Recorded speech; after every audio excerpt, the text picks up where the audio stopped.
কি করলে গো? শুভ দুপুর বন্ধুরা, খাওয়া দাওয়া নিয়ে বসে পড়েছি। প্রথমে গরম সাদা ভাত বড় ছেলে খাওয়া গেছে, সাদা ভাত।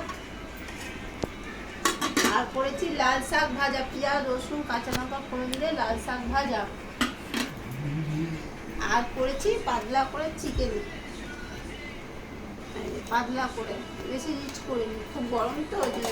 আর করেছি আমের টক, কাঁচা আমের টক, সর্ষে একটু এটা খোলো সর্ষে লঙ্কা ফোড়ন দিয়ে কাঁচা। তো ভালো করে দেখি। আর এই যে চিকেন পাতলা করে করেছে, একদম বেশি তেল মশলা দিয়ে। ওটা কি? কোনটা? ও এটা একটুখানি দাদাকে দিয়েছিলাম, দাদা খায়নি, টক খায় না তো দিয়েছিলাম। তাহলে আমরা খেতে বসে যাই। আজকে দুপুরে এই মেনু। মানে মেনুটা কেমন লাগলো বলবেন, যদি ভালো লেগে থাকে তাহলে একটা লাইক করবেন। তোমাদের দাদা ভাইকে খেতে দিচ্ছি।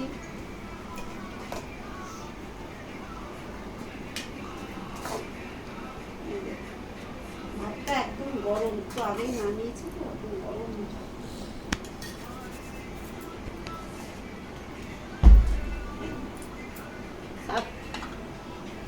আসো, চলে আসো।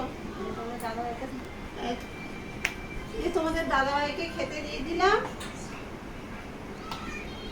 আজকে আর কিছু করিনি। তাহলে মেনুটা কেমন লাগলো আপনারা বলবেন, ঠিক আছে? রাখছি, টাটা।